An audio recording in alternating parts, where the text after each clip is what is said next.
Good morning, America. You're listening to America's Voice Now. My name is Michael Evans. I'll be your host this morning. We're going to cover a bevy of subjects this morning, not the least of which is the Wednesday wake-up call. What exactly is the Wednesday wake-up call? Well, today is the day where you actually take action. Remember our phrase, educate, inform, motivate, and activate? Today's the activation part. Wednesday wake-up call is going to become a weekly series in which we are going to, as a collective group, make sure that our legislators are aware of our desires and hold their feet to the fire. We have about 6 weeks left in the state legislative session. And right now, the Missouri Monsanto Protection Act is on the fast track to pass through this legislature. This is an abomination to the farmer in Missouri. It's a Monsanto giveaway. It's an agri-tyrant giveaway. And we, as a citizenry and as a people, cannot and will not stand for it. You know, we discussed this with Jason Smith, who is running for Joanne Emerson's seat. And this is the House Joint Resolution 11 and 7 and the Senate Joint Resolution number 22.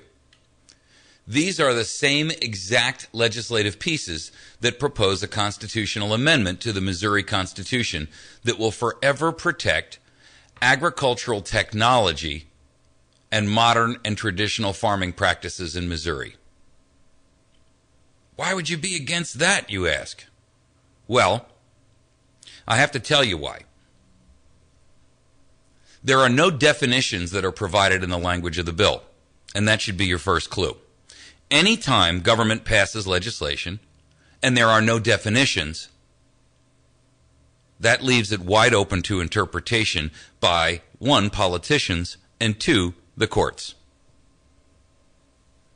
Anytime you leave the opportunity wide open for politicians and judicial activists in the court systems to get their hands on a piece of legislation and twist it for nefarious purposes, you can be assured of only one thing: they will do it.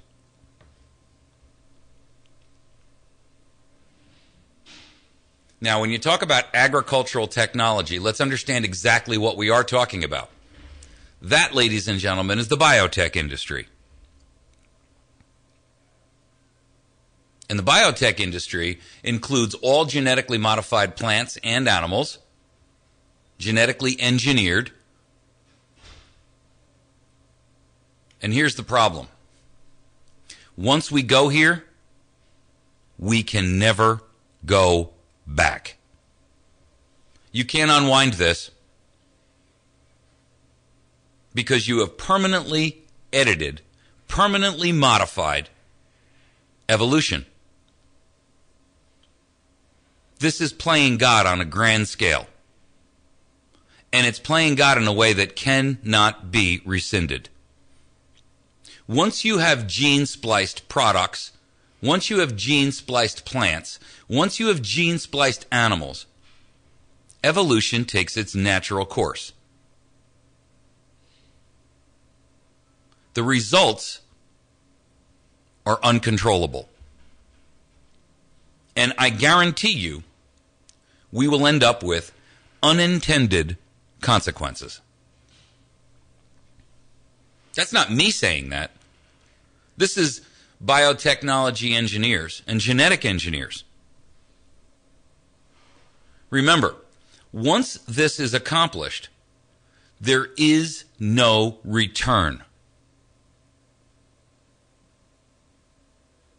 You cannot return back to a position of ungenetic modification once you have put it into play. Once you roll this ball, there is no stopping it. Think of it like this. If you throw a rock and your aim is off, that tree you intended to hit may not be the end target. It may be the kid standing next to the tree, or the window behind the kid standing next to the tree. It may be your mom's favorite pottery. But the end result is, once it's left your hand, you have no further control over the trajectory of that rock. Genetic modification, genetic engineering, is dangerous, unethical, and quite frankly, uncontrollable. And we have no right to loose that on our country. Most of Europe has refused. Why? The ultra-liberal, ultra-progressive Europe has determined that genetically modified products, plants, and animals are not in their best interest. Why are we here in the United States pushing so heavily to allow genetic modification of our food source, our plants, and our livestock? I'll tell you why. Because big money's behind it. And they hold the patents, which means that you will not even be able to grow a plant or own an animal that is determined to have their genetic copyrighted material in it without paying for it. Now, if that's the path you want to take, if that's the life you want to lead, if that's the nation you want to live in, where our food supply, our livestock, and our plants and our agriculture is held hostage by a company like Monsanto or DuPont, you live in the wrong place.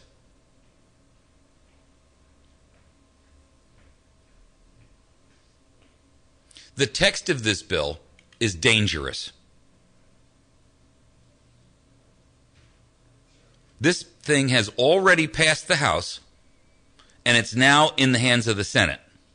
And let me explain to you, first of all, why this is a problem. One, Blunt just worked with Monsanto. In fact, he took Monsanto's verbiage, word for word, had them write the bill, and shoveled it through as the Monsanto Protection Act on a federal level. This is what we talked about last week when we mentioned the fact that Monsanto is now protected even from the courts. In other words, even if at some point in the future scientific studies produce the fact or provide empirical evidence that Monsanto's genetically engineered and genetically modified products, plants, and animals are dangerous to us as a society and are dangerous to human habitation and the species of humanity, there's not a damn thing that the courts can do. They are barred and prohibited from barring or stopping Monsanto from doing that. How can that be? How can we say, as a nation, we're going to give special dispensation to a company to provide products and services and provide our food source, knowing that it's dangerous for us? Because big, big, big money is behind it. When we come back, we're going to take a break. When we return, we're going to actually go through the concept of what this legislation does, and then we're going to take action. Today is Wednesday wake-up call. That means today is the day for you to be on the phone with everyone and anyone as a representative authority. And we're going to stop this. We're going to stop it right now.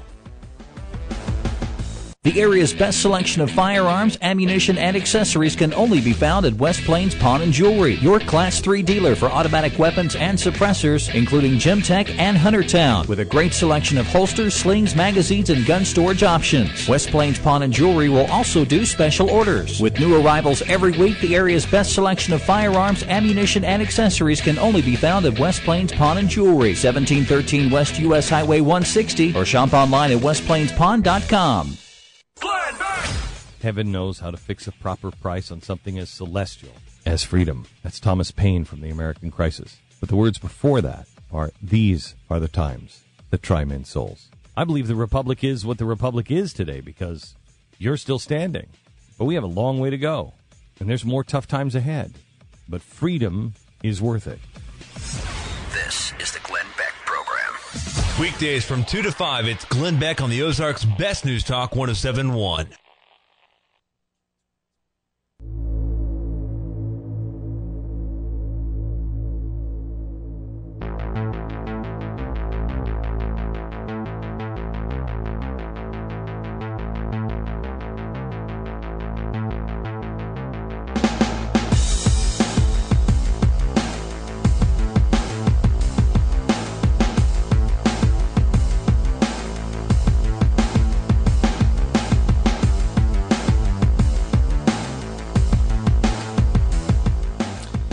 You're listening to America's Voice.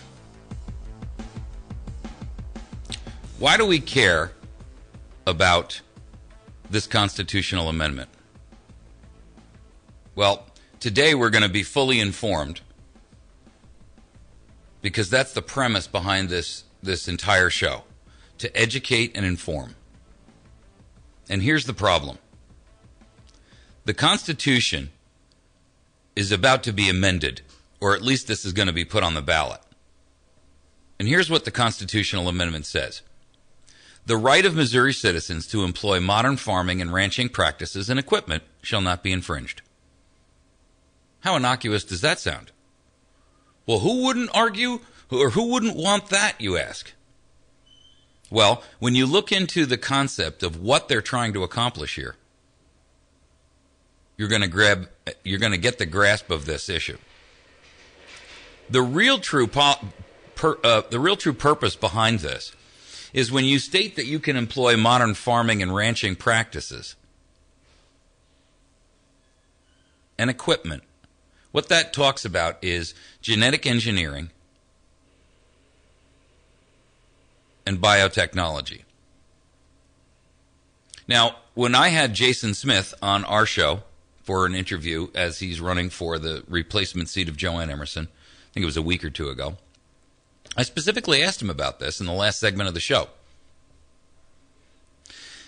His claim is that this particular piece of legislation is intended to preserve for small and independent farmers. The problem is that that's not what the legislation says.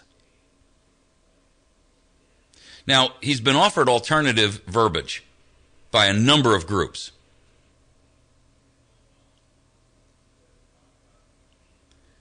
He will not accept it. Here's their wording. That agriculture, which provides food, energy, health benefits, and security, is the foundation and stabilizing force of Missouri's economy. To protect this vital sector of Missouri's economy, the right of farmers and ranchers to engage in modern farming and ranching practices shall be forever guaranteed in this state. Notice those words, shall be forever guaranteed in this state. No state law shall be enacted which abridges the right of farmers and ranchers to employ agricultural technology and modern and traditional livestock production and ranching practices unless enacted by the General Assembly. Okay, I'm going to tear this apart for a quick second. I'm going to strip this thing down in its components so that you understand exactly what they're saying here. And if you don't understand by now that you have to read between the lines of what politicians say and understand what they're trying to really truly say, you're listening to the wrong radio program. To protect this vital sector of Missouri's economy, the right of farmers and ranchers to engage in, quote, modern farming and ranching practices shall be forever guaranteed in this state. Now, that's a precluding statement. What that says is that no law can be passed which will bar modern farming and ranching practices. Now, they use the words, the rights of farmers and ranchers. But they're not talking about the small farmer. They're talking about the agri-tyrant. No state law shall be enacted which abridges the right of farmers and ranchers to employ agricultural technology in modern and traditional livestock production. Modern and traditional livestock production. So they shoved the word traditional in there to say that if your cows want to mate in the traditional fashion, they can. But it doesn't preclude the artificial insemination or the gene splicing techniques which would be employed by agri-tyrants. And then to make things worse, they close with, unless enacted by the General Assembly. Huh? All right, let me get this straight. So we're going to pass a constitutional amendment, which, for all intents and purposes, is the law by which the state of Missouri has to live. When we do that, we're going to say, furthermore, that with one exception, this law can't ever be changed. The exception is that the General Assembly can write a law that changes it. Well, let me ask you a question. Why would we do that? Why would we give the Assembly the right to change a constitutional amendment? Our Constitution in the United States of America doesn't say that you have the right to bear arms and it shall not be infringed unless Congress passes a law that says that it can be. You don't have a constitution on the federal level that says we have the right of free speech and the freedom of religion, or that we have on the Fourth Amendment the right to be secure in our persons and our places against unreasonable search and seizure, unless Congress deems otherwise. In fact, the whole point of a constitution is to bind men down with chains. So why would you write a constitutional amendment that has a chink in the armor, a hole in the armor, a gaping hole right over the heart of the legislation? Because the General Assembly can turn around at any given point in time and say, we're going to do this anyway. Now, alternative legislation has been submitted and verbiage has been submitted. Doreen Hannes, who you all know, she calls in on Fridays. We've asked her to give a shout in today and to explain the alternative language. And the reason why is because it's important that you understand what the real purpose is behind the modification of the language. Because with a couple of words, we're able to block the effort that is being accomplished, or is attempted to be accomplished here. Good morning, Doreen. Well, good morning, Michael. How you doing? I'm fine, thanks. Thank you for calling in. Well, good. It's nice to be here again. Now, you've submitted some alternative language for this. Right. And that has been, what, rejected, out of hand? It hasn't even been addressed. I said something like this would actually help farmers, and everybody that I know, I work with a number of different ag groups across the state, bunch of different food groups as well as the property rights group, ran it past a bunch of people, including some past legislators, and they all said, this is excellent. Everybody could get behind it except for insurance companies and those who want to further consolidate agriculture. Okay? Well, the way that you've changed the language in here, and I just want to run through this so that for the benefit of the listeners, their language says, to protect this vital sector of Missouri's economy, the right of farmers and ranchers to engage in modern farming and ranching practices shall be forever guaranteed in this state. Mm-hmm.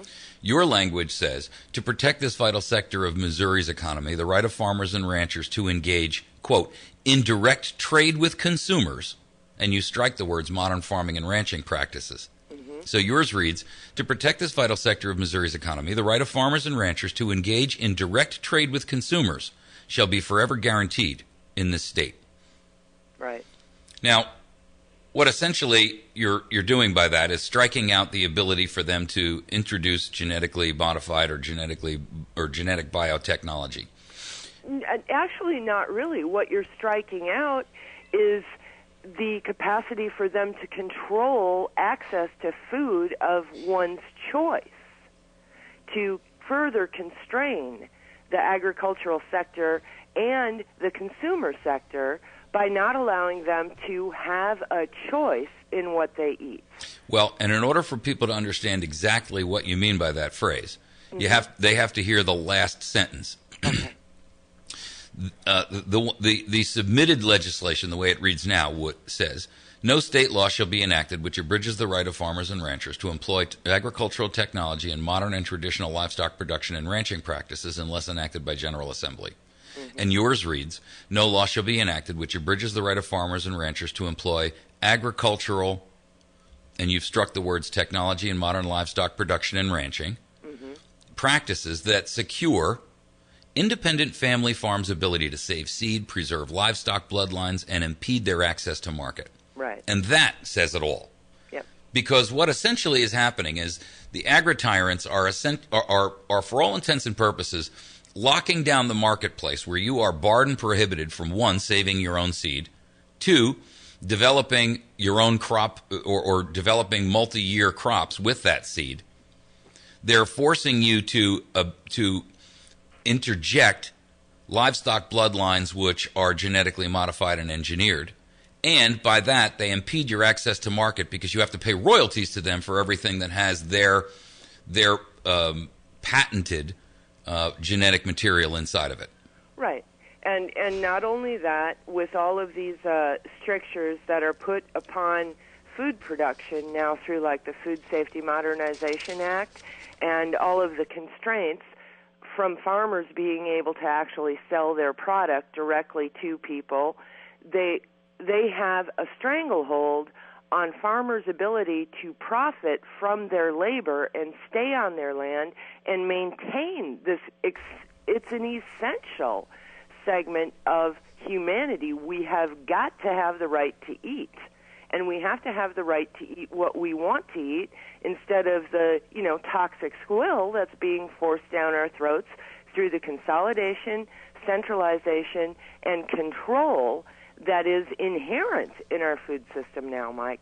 In the 1950s, 25% of Americans were engaged in agriculture, and now we're down to 2%. Well, according to Jason Smith's own statement, I think, and if I'm not mistaken, I believe that the number he gave was 7,000 small farms have been eliminated in the state of Missouri. I found that hard to imagine that many. Well, no, it's not hard to imagine that many. Mike, just in my little trip going from my house to town nearby, there are 6 dairies that have been put out of business. Well, the idea that we are slowly but surely losing our diversified small farm practices, which are family businesses for all intents and purposes, right, in many cases, right? To these agricultural giants who are buying up these small farms and merging them together and ganging them together and then either running them as mass operations and or for all intents and purposes, eliminating them out of the marketplace. Even if they don't take them over, they eliminate them out of the marketplace by driving them out. Right, by controlling their ability to profit from their labor. And I mean, the dairy sector is the best example of that in this area. I mean, the hog market has gone completely goodbye. The chicken market is totally vertically integrated, so people have an incapacity to profit from their labor on the farm. We are going to, correct me if I'm wrong, but you're going to have a discussion about this morning. Am I correct? Sure. No, I'm sorry. With the Jason Smith organization. Well, I was told there was going to be a discussion, but not unlike many things, I haven't heard yet. I was told there was going to be. I'm waiting. Okay. We're going to take a quick break. Can you stick with us through the break? Sure thing. I want to explain to the folks what that conversation should entail and whether or not this is either going to change or we're going to just defeat the whole thing. Okay. Folks, you're listening to America's Voice. Hang on for a minute. We'll be right back. I'm Lillian Wu. North Korea wants to follow up its threats with action, promising to restart a nuclear reactor shut down in 2007. The U.S. is currently involved in routine military drills with the South, and the U.S. Navy has now deployed a destroyer capable of defending against missiles, although the White House says there are no signs of increased military activity in North Korea. Fox Radio's Simon Owen. Chrysler sales up 5% last month from a year ago, and analysts expect March was also good for the other U.S. automakers. Pickup truck sales have been going strong, with Ford pointing out that there is an aging truck fleet. Some people are replacing their old pickups. Plus, we continue to see improvements in construction, along with some recent pricing improvements for consumers in the segment. In February, Ford sales were up 9% compared to the previous year. GM jumped 7%, and Chrysler was up 4%. Fox Radio's Jennifer Kuiper. Fox News. We report, you decide. Visit our outstanding sponsors, West Plains Pawn, located on Route 160, about a mile past Walmart on the right-hand side. West Plains Pawn can be found on the web at westplainspawn.com. You can also reach them via telephone at 417-256-3000. The battery station at 303 Washington Avenue, right off the square in West Plains. They can be reached via telephone at 417-257-7799. They can also be found on the web at batterystation.com. My friends at Ozark Mountain Self-Reliance. Brian can be reached at 870-492-4030, and he's located at 3225 Route 62, 1/2 mile east of Walmart in Mountain Home. Make sure that you visit our friends over at Pizza Hut on Porter Wagoner Boulevard in West Plains. They have an outstanding lunch special buffet. You can have salad as well as pizza and other pasta, so you can have something tasty and something healthy. Bill Stone over at Stone Construction at 2930116. Bill Stone does remodeling, custom and new construction, light commercial, farm work, pretty much the gamut. If you're interested in doing some kind of a new project, make sure that you give Bill Stone at Stone Construction an opportunity to bid on that job. And my dear friend, Mary, over at Chantilly's Artisan Bakery, number 2 Evans Arcade, right off the square in West Plains. She can be reached via telephone at 255-2253. She's got the best damn bakery in 100 miles. And thanks so much to our phone line sponsor, Jason over at Wits End Classic Barbershop. You can call us on the Wits End Classic Barbershop hotline. He is on the square in West Plains. Excellent opportunity for you to get your hair cut. Get over there and visit him.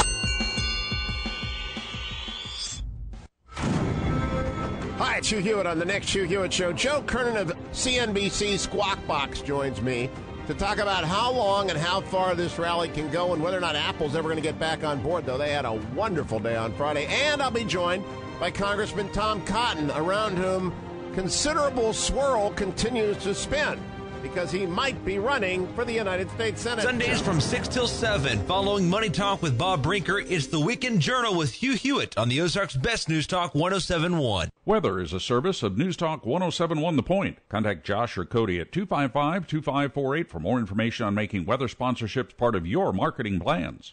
From the Point Weather Center, for this morning, we'll have clouds and a stray flurry. Slight chance for a shower this afternoon. The high temperature 50. Mostly cloudy tonight, low 32. Tomorrow's going to be partly sunny, high 52. Clouds and showers Thursday, high 50 degrees. Sunny Friday, high 64. I'm staff meteorologist Jim Rinaldi, and for more information, visit my1071thepoint.com. With so many loan and banking choices out there, it may seem like a wild goose chase to find the right banking solution for your needs. At Howell County Bank, branch of Bank of Thayer, they have your best interest in mind. Come by today and see for yourself how starting a consumer, ag, or commercial loan is simple and really your best option. With low rates and a caring staff, you can rest easy knowing your loan is in the right hands. Howell County Bank, branch of Bank of Thayer. It's not what they do, it's how they do it. Equal Housing Lender, member FDIC.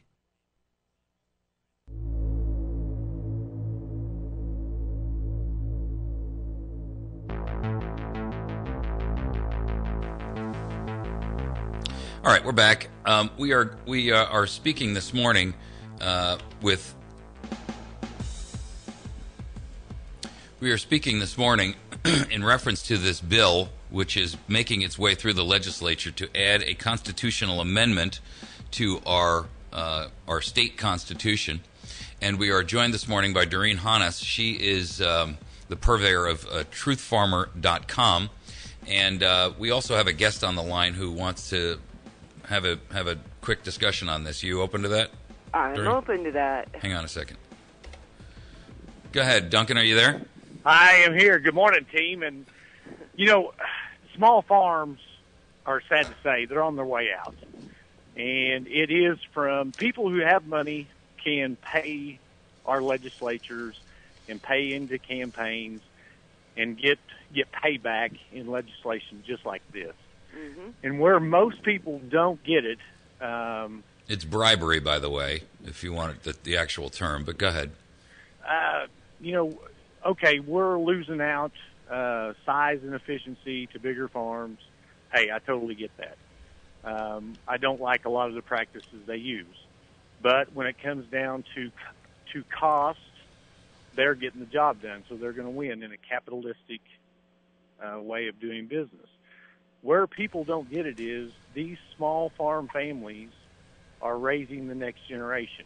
And most of our CEOs are from a farm background. They get up early, they finish late, they had dads that were hard-driven, had animal husbandry or planting or some kind of horticulture animal background. And we're losing that. But Duncan, hang on a second, because I want to point something out to you where I think you made a mistake.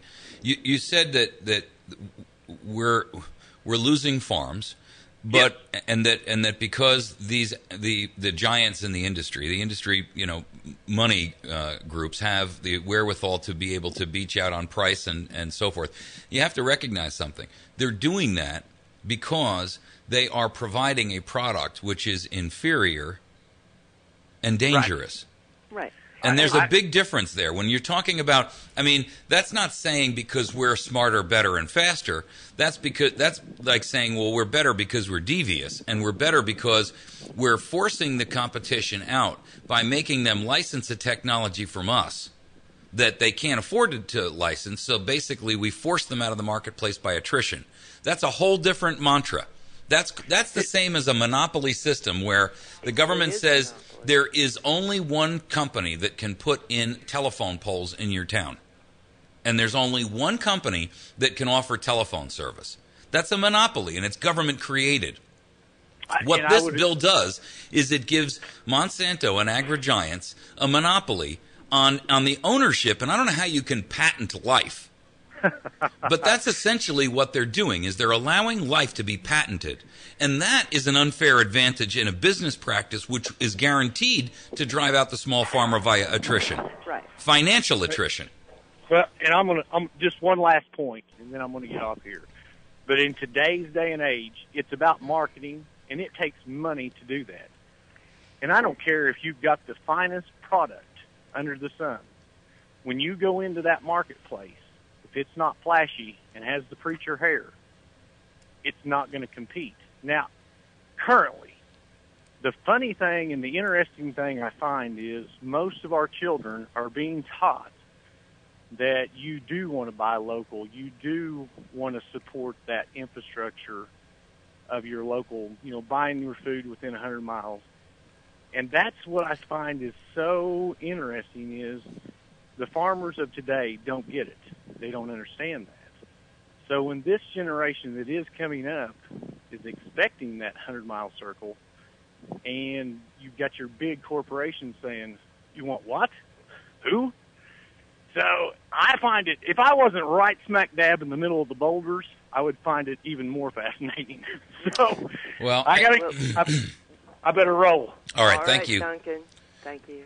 I think Duncan has a point, but I think he's missed he's shot the squirrel instead of the deer here, because the real problem here is that these agri-giants are winning not because they have slick marketing, which they have, not because they have a better product, but because they are doing it through legislative initiative that drives out the competition. Right. It's racketeering.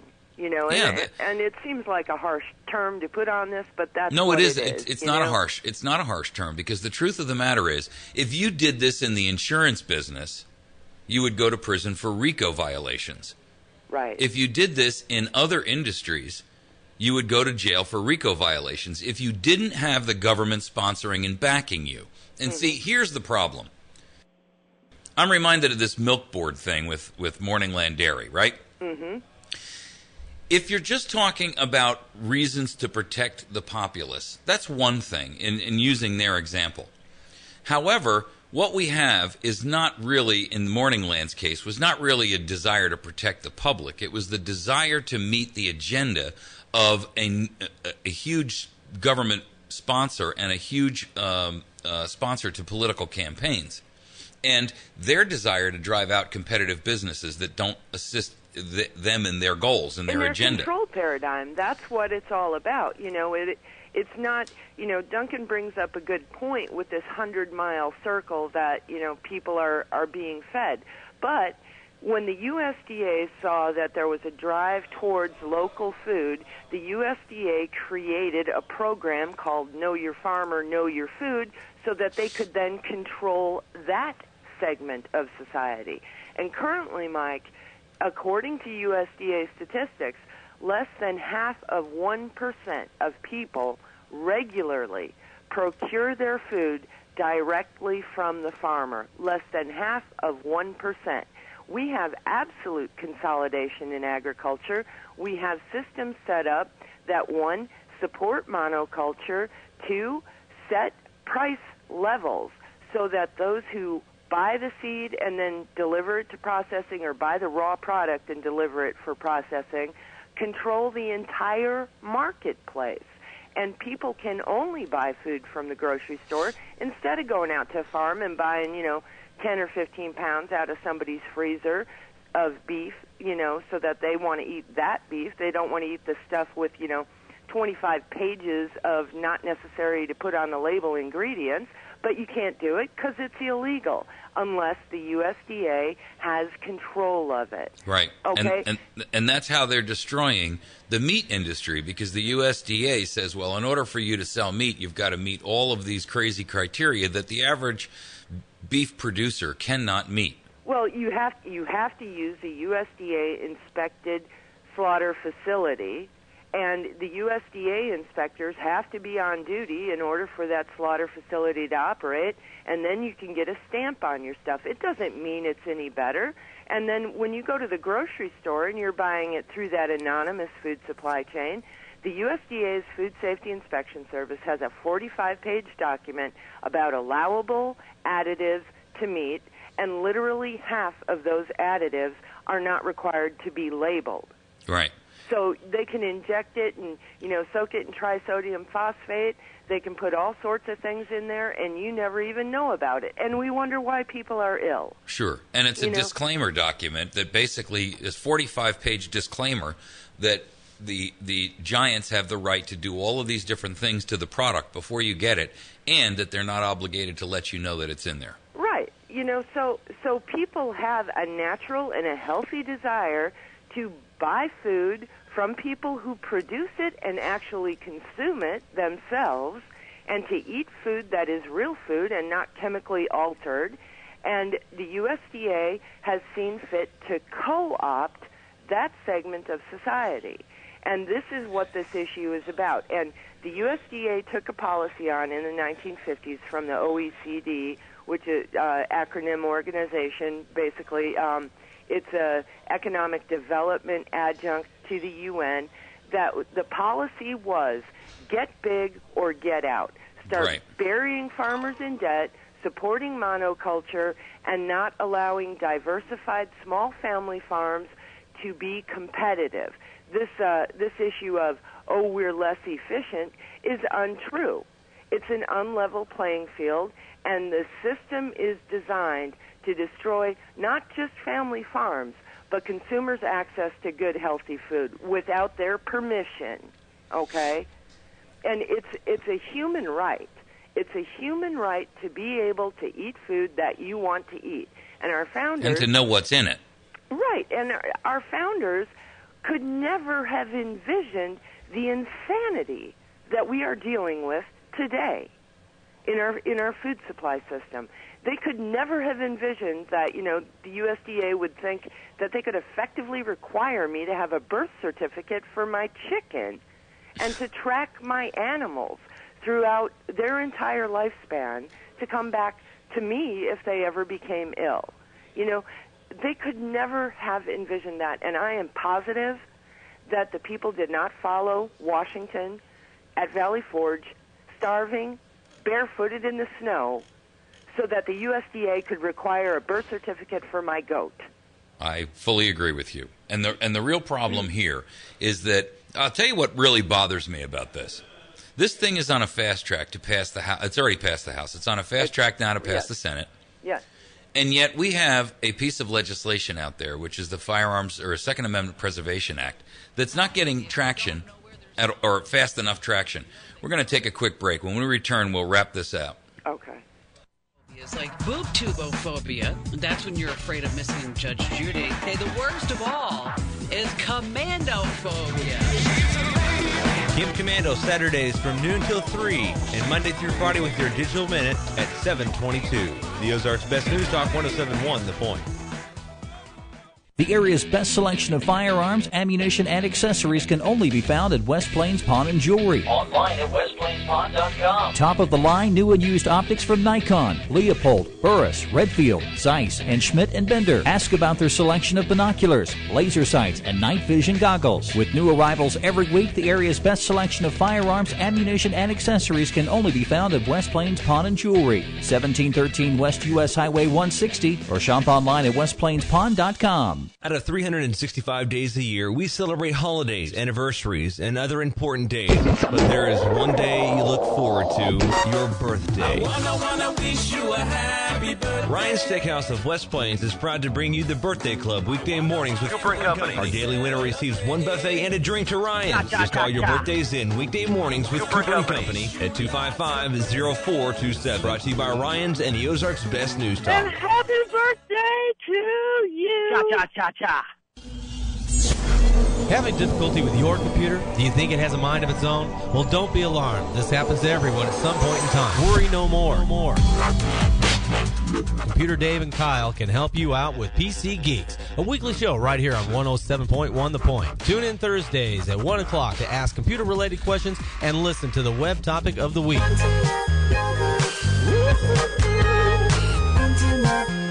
That's PC Geeks here on 107.1 The Point.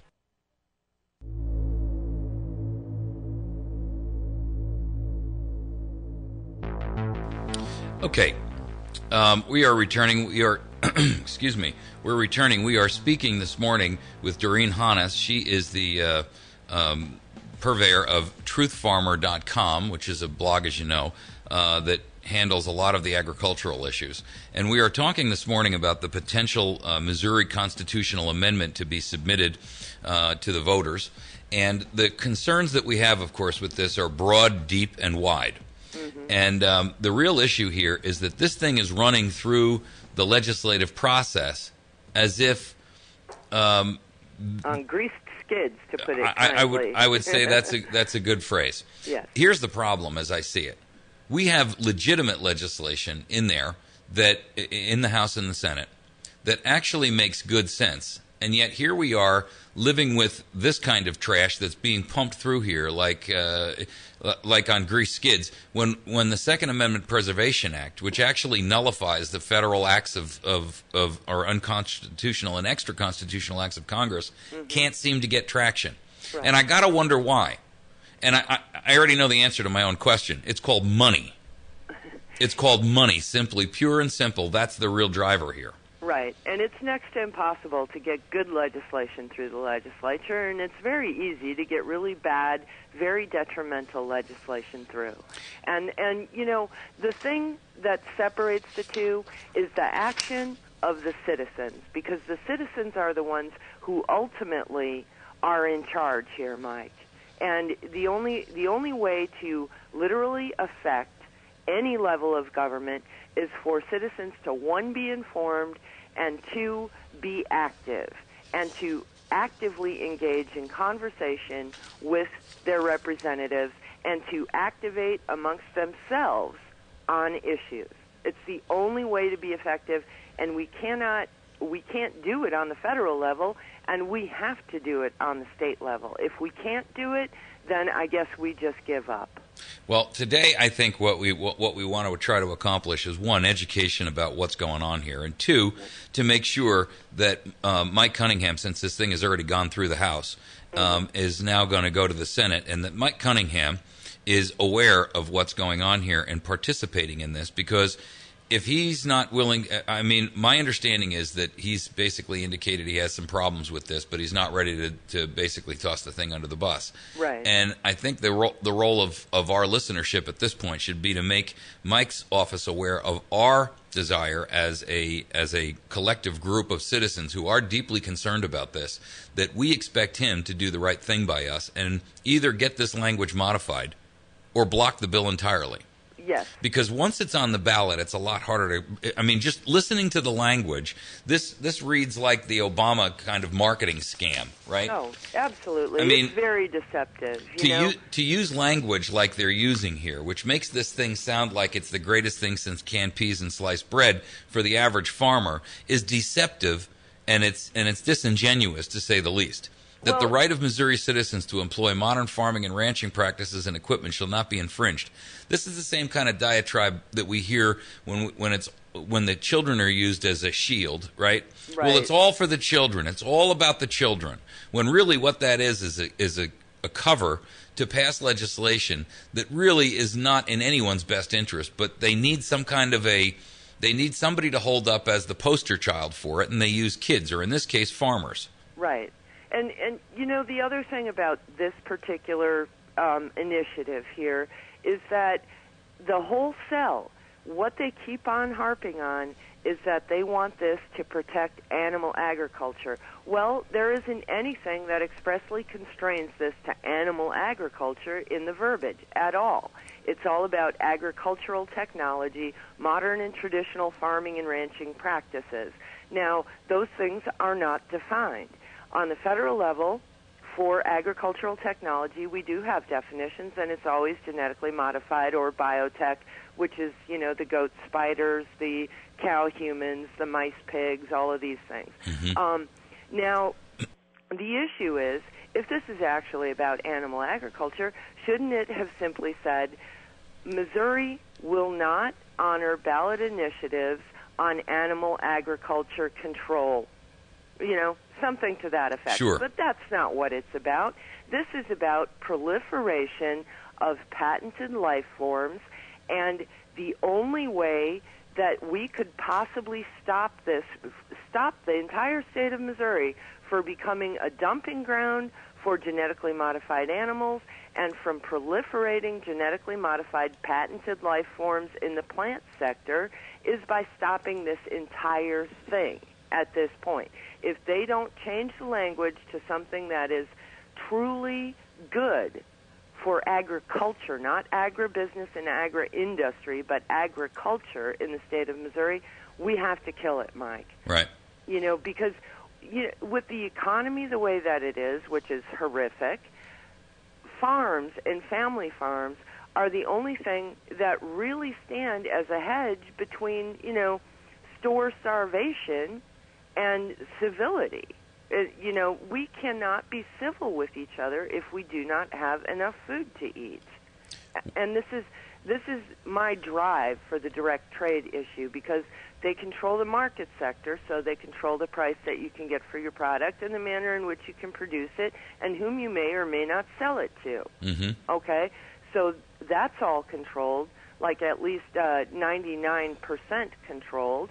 And then you don't have the ability to profit from your labor and stay on the farm and keep those inputs going. If you cut out the middlemen, you increase the viability of a local economy that does support the local farmer and can buy directly from them without all of these bureaucratic, steps in between, Mike. Sure. And, and that's, my desire is to increase the ability of people to profit from their labor and to have farms remain viable as a matter of national or regional security, okay?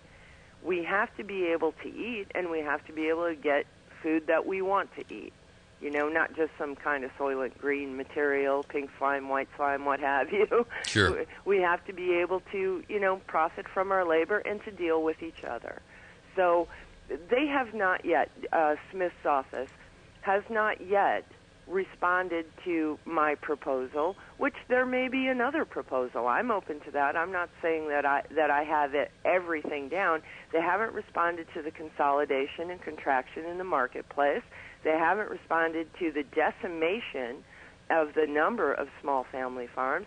They haven't responded to, the idea that direct trade is actually a human right. So they've just shoveled that all aside and said, this bill is supposed to protect animal agriculture from animal rights activists, and yet the bill does not expressly address that at all. Right. Well, here, and on top of that, Roy Blunt was just standing behind and submitted the Monsanto Protection Act on a federal level. Right.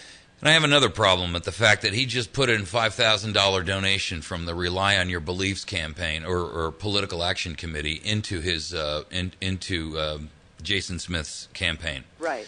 And that tells me that there's a lot of collusion going on here, and this is the old course of follow the money, and you'll end up getting to the real true depth of where these things are going.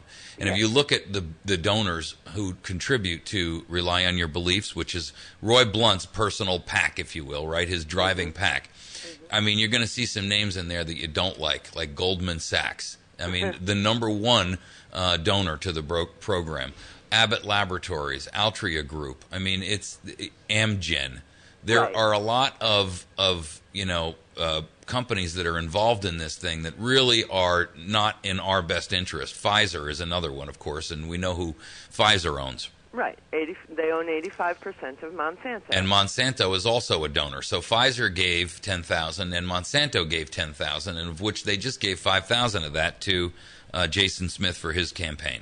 Right. So, again, this is not a representative government. When you have corporations who stand to profit, it's always the follow the money and you get your answer. So it's the best politicians money can buy. Well, and that's essentially where we're at. We are at a position where our politicians, even those who have longstanding been in government or those who are attempting to get in, are being bought and sold before they've even taken office in an attempt to basically subvert their real true duty from representing the people to representing whoever's the highest bidder to them. Right. And that's where this thing falls short. This is a giveaway to the agri-giants. It's nothing more, nothing less, and unless the language is changed, it needs to be defeated. Right, and we have to make sure that is done. That's our job. Right. Well, tomorrow is going to be and I apologize because I'm having it's Tuesday, and I announced this morning this is Wake Up Wednesday. Tomorrow is Wake Up Wednesday, and what we're going to do, folks, is we are going to make calls through directly to all of our legislators to demand that they either change the language in this or kill it before it even gets onto the ballot, because this thing has to be destroyed, and it has to. And the other thing that we've got to work on is this Real ID issue, which we're going to touch on tomorrow as well, and the Second Amendment, bill, the Preservation Act, that's currently kind of languishing in the House and the Senate right now. Right. So, folks, this is what we talk about when we say activate. This is the part where you have to actually do something, right, to earn your right to be a member of this republic. Mm-hmm. So, Doreen, we're gonna run out of time here. Thank you very much for joining with us. I appreciate you as always. Well, thank you. You guys take care. You too. Have a great day, folks. That was Doreen Hannes. Please join us tomorrow. We are going to talk tomorrow about Real ID and what's going on with that. There's some articles we want to talk about, and we also want to make sure that we are driving the Wake Up Wednesday effort. And my apologies for confusing Tuesdays and Wednesdays, but we're going to drive the Wake Up Wednesday actions tomorrow, and I'll explain to you what those are. We're going to give out the information that you need to do to take action on this stuff. You're listening to America's Voice Now. You can find us at facebook.com/America's Voice Now and at americasvoicenow.org. We'll see you tomorrow morning. We are the Ozarks' best news talk, KBMV Birch Tree.